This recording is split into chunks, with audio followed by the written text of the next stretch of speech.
Now let's take a look at final rendering in 3ds Max. Now, rendering in Max can be controlled by a number of different types of renderers. So, when you set up your scene, you need to keep this in mind as you create your materials and your textures, because you want to aim those towards the renderer you want to use. Now, which renderer you choose will depend upon your application. So let's take a look at some of the basic renderers for 3ds Max, and then we'll go through and show you how to set things up. So 3ds Max has four main renderers that come with it. They are the Scanline renderer, the Mental Ray renderer, iRay, and ART, which stands for the Autodesk Ray Tracer. Now, in addition to this, there are a few other renderers that come with Max, and you can also plug in third-party renderers such as V-Ray. Now, the Scanline renderer is the oldest renderer in 3ds Max, and in some respects, it's kind of the legacy renderer.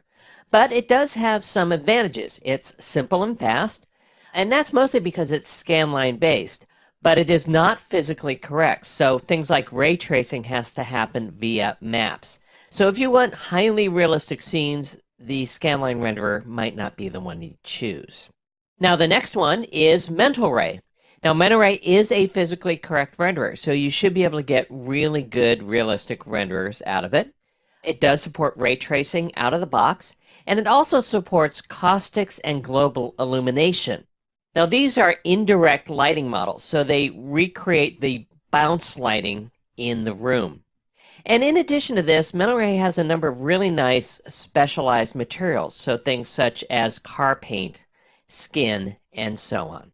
iRay is another renderer, and like Mental Ray, it is physically correct and supports ray tracing. Now, one of the really nice things about iRay is that it's very easy to configure. All you really have to do is just tell it how long you want to render, and the longer it renders, the better the quality. And it also uses a graphics card to accelerate rendering. Now, this is an NVIDIA renderer, so it uses NVIDIA's CUDA technology to get the best acceleration. And finally, we have ART, which is a new renderer to 3ds Max, and that stands for the Autodesk Ray Tracer. Now, this renderer is physically based. It is easy to set up.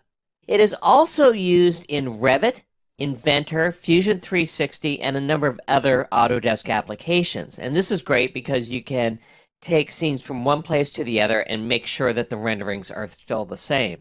Now, render quality also gets better with time, so you can set a slider to get better quality, and of course the rendering will take a little bit longer. And it also supports cloud rendering, so if you want to offload your rendering to an external server, you can do that. Now that we understand some of the basic renderers, let's show you how to set those up in 3ds Max. Now we can get to this by going into the Render Setup window. Now the Render Setup window has a number of options. There's a lot of stuff in here. Probably the tab that you want to focus on the most is the Common tab, and that's the tab that is common to all renderers. Now up here at the top, we have the type of rendering we want to do.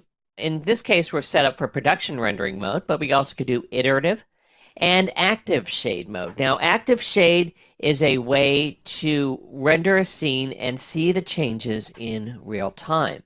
You can also render to the cloud, so if you want to render to Autodesk 360, you can. I'm going to leave this at production render. Now, the type of render you choose will, again, depend upon what you want to do with your scene. I have the ART renderer selected, but we also can select the Scanline renderer. Now, notice what happens when I do this. These tabs here change. We always have the Common tab, but then we have additional tabs for the renderer. So when I change from Scanline to, say, iRay, notice how this changes as well. And then if we change to Mental Ray, again, we have a whole different set of tabs. So each renderer has its own way of customizing the way that it renders. So as you can see, we have a number of different renderers that are available for 3ds Max. Which one you choose depends upon your application. And once you select the renderer in the Render Setup window, you can go in and change all of the discrete parameters for that particular renderer.